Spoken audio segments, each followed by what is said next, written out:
여호와여, 어찌하여 멀리 서시며 어찌하여 환난 때에 숨으시나이까.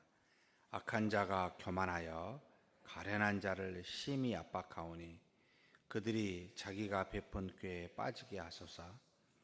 악인은 그의 마음의 욕심을 자랑하며 탐욕을 부리는 자는 여호와를 배반하여 멸시하느냐이다. 악인은 그의 교만한 얼굴로 말하기를 여호와께서 이를 감찰하지 아니하신다 하며 그의 모든 사상에 하나님이 없다 하나이다.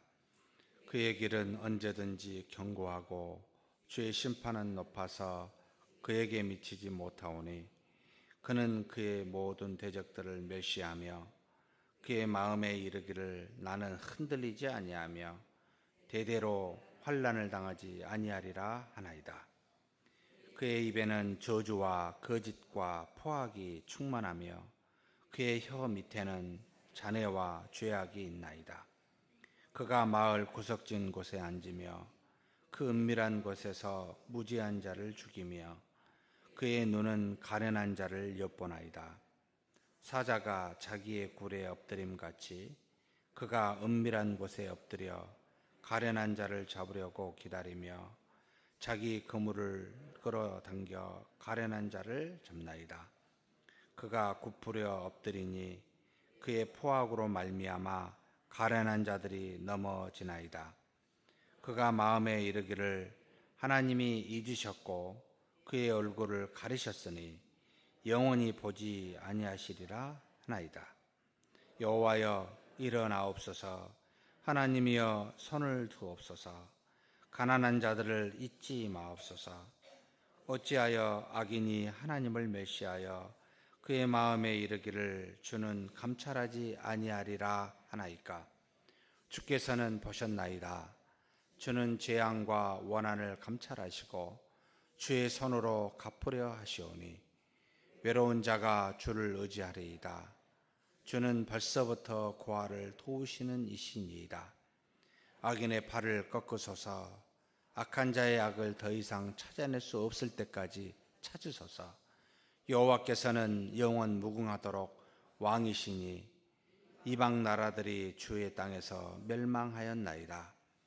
여호와여, 주는 겸손한 자의 소원을 들으셨사오니 그들의 마음을 준비하시며 귀를 기울여 들으시고 고아와 압제 당하는 자를 위하여 심판하사 세상에 속한 자가 다시는 위협하지 못하게 하시리이다. 아멘. 시편 9편 10편은 답관체 형식이라는 표현으로 히브리어의 그 알파벳 순서대로 모든 절에 그렇게 이어져 가는 그런 형식으로 지어진 다윗의 시입니다. 그 앞에 알파벳 순서로 이렇게 짓다 보니까 다른 시편에 비해서 내용이 일관되게 나가기가 좀 어려운 시편이기도 합니다. 왜냐하면 알파벳 숫자에 맞춰서 시를 적다 보니 아무래도 일관성 있게 내용을 쓴다는 것은 그렇게 쉬운 일은 아니지요.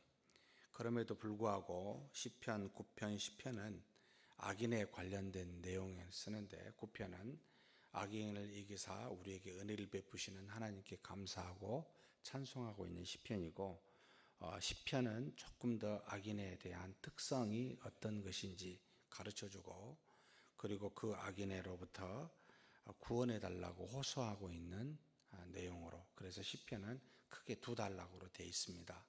1절에서부터 11절까지가 첫 번째 단락으로 악인들이 어떤 특성을 가지고 있는가, 그리고 12절부터 18절에 이르기까지는 그 악인에 대해서 다윗이죠, 하나님께서 갚아달라고, 그리고 가련한 억압받는 사람들을 구원해달라고 그렇게 지금 호소하고 있는 그런 내용으로 되어 있습니다.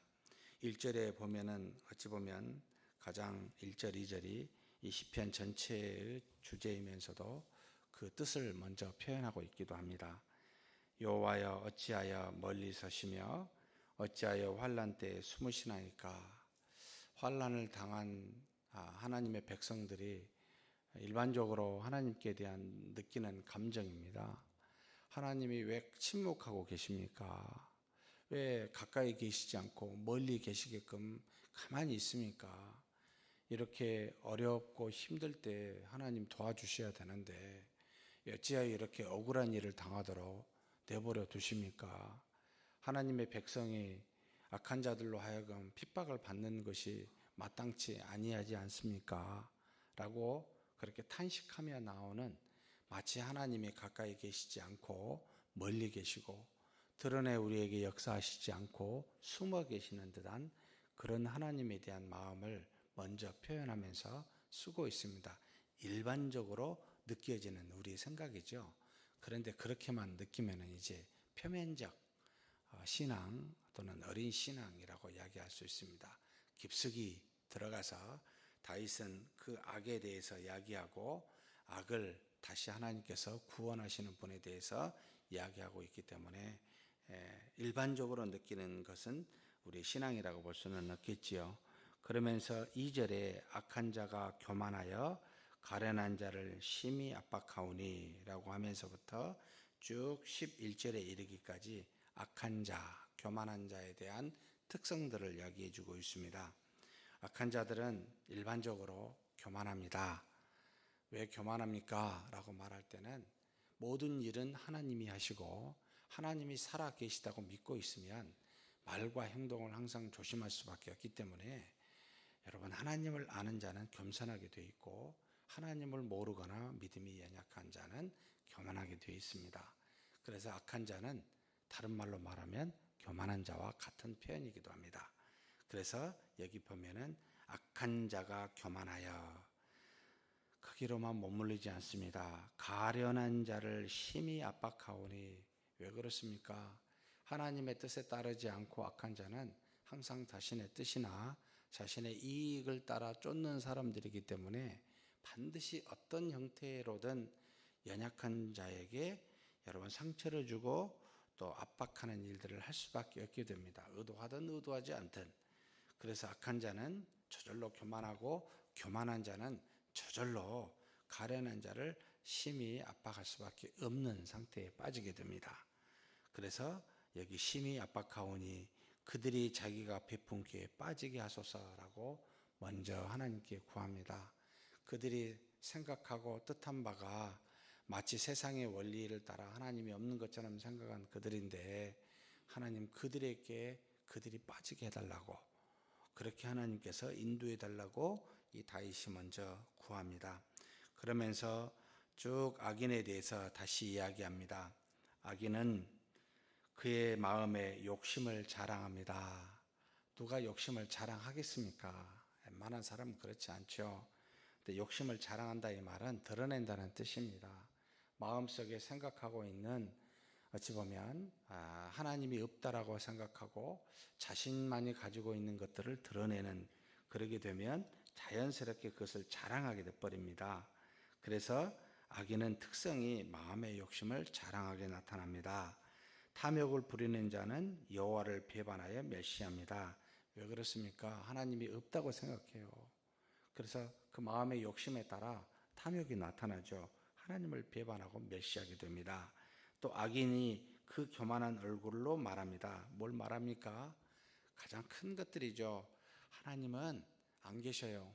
하나님은 우리를 감찰하지 않으셔요. 하나님은 멀리 계셔서 하늘에만 계셔서 나중에 심판하실지는 몰라도 지금은 안 합니다 라고 생각하는, 그렇게 생각하는 그의 모든 사상이 현재의 모든 일에 하나님이 없다라고 생각하게 됩니다. 이것은 당연히 믿지 않는 사람들은 다 그렇게 생각할 수밖에 없습니다. 그래서 그들은 무엇을 쫓아가겠습니까? 세상의 조류나 원리를 따라가게 되어 있습니다. 세상의 조류나 원리는 뭡니까? 힘입니다. 힘은 뭡니까? 부와 물질을 말하거나 크게 역사적으로 두 가지밖에 없습니다. 한쪽은 부, 좋게 표현하면 자본이라 합니다. 다른 한쪽은 뭡니까? 권력이라고 말합니다. 권력은 뭐죠? 사람의 수에서 나옵니다. 인기라고도 말할 수 있습니다. 이 두 가지가 세상에 근거하는 조류 힘입니다. 그래서 수가 많든지 돈이 많든지 둘 중에 하나로 그 힘의 논리에 따라 따라가게 되어 있습니다. 그것이 곧 그들의 선이기 때문에 그렇습니다. 그래서 모든 세상 사람들은 이 두 가지 중에 하나를 쫓으려고 일생을 투자하며 삽니다. 그리고 그것을 얻게 되면 반드시 그것으로 무엇이든지 마음대로 원하는 대로 하려고 합니다. 그것이 세상의 성공이라고 말하기도 합니다. 그래서 이 두 가지 원리를 가지고 여러분 연약한 자, 특별히 이것에 없는 자들을 핍박하게 되어 있습니다. 사랑하는 성도 여러분, 이건 세상 사람들의 모습인데 우리의 모습은 또 어떻습니까? 믿음이 연약하면 이와 같은 세상의 조류에 빠지게 됩니다. 교회 안에서 다수라는 이름으로 또는 인기라는 이름으로, 그래서 굉장히 저는 이 부분을 염려하고 두려워합니다. 이것이 많이 모이면 선이다, 적게 모이면 이것은 아니다 라고 하는 거 제가 누누이 이야기합니다. 하나님의 뜻에 합당한지 합당하지 않는지가 우리의 기준입니다. 여기 성도님들이 100명이다 맞다고 해도 말씀이 아니면 아니라고 말해야 됩니다. 한 명이 그것이 맞다고 말하면 말씀의 뜻이라면 그게 맞다라고 인정해야 됩니다. 이게 우리의 원리요 원칙입니다. 하나님의 말씀이 있기 때문에, 그리고 하나님이 무엇보다도 말씀으로 통치하시기 때문에, 그래서 우리는 먼저 기도하십니까? 라는 것은 하나님의 살아계심을 알고 그분께 묻습니까? 두 번째, 하나님의 뜻이 무엇인지 알고 있습니까? 그 말은 하나님의 뜻을 성경에 미리 알려주었기 때문에 얼마든지 볼 수 있기 때문에 이 말씀을 보고 합당하다고 그것이 생각이 됩니까? 이 두 가지 조건으로 우리는 뭐든지 그것에 대해서 그렇게 결정하는 겁니다. 세상의 사람들처럼 힘 있는 사람, 돈 있는 사람, 지위 있는 사람, 이것에 따라 좌우되거나 수에 따라서 좌우되면 여러분 10중 8구 넘어집니다. 이것을 우리 교회는 이미 경험했다라고 저는 보고 있습니다. 그래서 다시는 그러지 말기 위해서는 여러분 말씀 위에 서야 됩니다. 그렇다면 평소에 계속해서 말씀 붙들고 기도하는 것이 답일 수밖에 없습니다. 사람들의 말에 귀를 기울여 보십시오. 별로 도움이 안 됩니다. 저한테도 저를 위해서 말씀하신 분들이 있습니다. 제가 솔직히 표현할게요. 목사님, 뭐 이렇게 하십니까? 쉽게 갈 수 있지 않습니까? 이 말이 뭔지 아세요? 성도님들이 그냥 두루두루 좋아하는 방법으로 가면 굳이 어려운 일 없을 텐데 왜 그렇게 갈 이유가 있겠습니까? 라고, 그래, 그렇지 라고 생각이 들어요. 그러다가 아침에 다시 새벽에 기도하면 무엇이 하나님의 뜻인가? 정신이 번쩍 듭니다. 너 그러려고 주님의 일을 하려고 마음먹고 네가 부르심을 받았냐? 주님은 어떻게 하셨냐? 너의 앞선 믿음의 선조들은 어떻게 했냐? 두루 좋게 하려고 했냐? 아니면 진리를 붙들고 싸우다가 죽을지언정 진리로 인하여 열심히 기도하고 그렇게 교회를 섬기며 했느냐? 답이 너무나 분명합니다. 그래서 다시 잘못했습니다. 저한테는 이렇게 와요. 사랑하는 성도 여러분, 여러분들에게는 어떻게 갑니까? 절대로 가만두지 않습니다. 우리의 싸움은 눈에 보이는 것들과의 싸움이 아닙니다. 눈에 보이지 않는 악들과의 싸움입니다. 세상의 조류와의 싸움입니다. 우리 믿음의 형제 자매를 통하여 우리를 시험합니다. 어떻게 해요? 하나님이 없다, 감찰하시지 않는다, 뭘 있다 라고 생각하게 하는, 그래서 우리가 한다, 내가 한다, 사람들이 한다라고 하는 이런 생각이 굉장히 위험합니다. 여러분, 하나님이 우리 안에서 일하십니다. 하나님이 지금도 여기에 계십니다. 사랑하는 여기 계신 분들 안에 계시고 내 안에 계십니다. 무슨 생각을 하는지, 무슨 말을 하는지, 행동하는지 다 알고 계십니다. 어떻게 그분 앞에 거짓말할 수 있고 어떻게 그분의 낯을 피할 수 있겠습니까? 그래서 하나님 도와주십시오. 이거 어떻게 해야 될지 나는 모르겠습니다. 라고 끊임없이 묻는 겁니다. 그래도 내 생각대로 가는 경우들이 너무 많으니까요. 순간 잊어버리니까요. 마치 내가 하는 것처럼 생각이 되는 경우가 너무 많으니까요. 다시 머리 숙이고, 내가 내 인기 얻으려고 한 거 아니진다. 내가 누구로부터 칭찬받으려고 한 거 아니다. 내가 누구로부터 잘했노라고 말 들으려고 한 거 아니다. 하나님이 나를 인정하면, 하나님의 말씀의 뜻에 합당하면 나는 그것으로 기뻐하자. 그리고 나중에 하나님이 주실 상급으로 기뻐하자. 계속 되뇌입니다. 순간 안 그러면 시험에 빠지니까요. 여러분, 계속해서 이 악인들이 주변에, 다윗의 주변에 얼마나 많은지 모릅니다. 심지어 자기의 아들까지, 압살롬까지 배반하지 않았습니까? 시편 9편 10편은 압살롬이 죽은 뒤에 쓴 시편이라고도 말할 정도로 그 아픔을 갖고 있는, 그러니까 사실은 이 악인이라는 표현을 쓸 때는 가장 가까운 사람일 수도 있습니다. 자기 사랑하는 아들일 수도 있습니다. 하나님이 없다라고 해서 오는 가장 가까운 사람이 우리의 적이 될 수도 있습니다. 사랑하는 성도 여러분, 기억하십시다. 첫째, 하나님만 의지하십시다. 이 말은 사람 의지 않는다는 뜻입니다. 가장 가까운 사람도 의지하지 않는다는 말입니다. 사랑하고 포용하고 긍휼하는, 긍휼히 여기는 대상이 우리가 눈에 보이는 사람입니다. 믿고 의지하고 내가 지시를 받고 표준과 푯대를 삼을 분은 하나님 한 분밖에 없습니다. 믿으십니까? 그렇다면 그 외에 하나님을 하나님으로 여기지 않고 없다라고 생각하게 하는 모든 악한 교만한 생각을 물리치는 저와 여러분이 되었으면 좋겠습니다. 11절부터 그 다음까지 뭐라고 구원에 대해서 호소합니까? 여호와여 일어나옵소서, 손을 드옵소서, 가난한 자들을 잊지 마옵소서.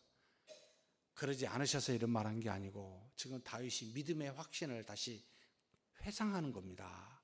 일어나 계시는 하나님, 손을 드시는 하나님, 가난한 자를 잊지 않고 돌보시는 하나님인 줄 알고 다시 고백하는 겁니다. 그러면서 감찰해 달라고 다시 이야기합니다. 믿음으로 다시 쓴다는 말이죠. 주께서는 다 보신 분입니다. 보셨나이다라고 말합니다. 그래서 재앙과 원한을 감찰하시고 주의 손으로 갚으시옵소서라고 요청합니다. 악인의 팔을 꺾어달라고 강구합니다.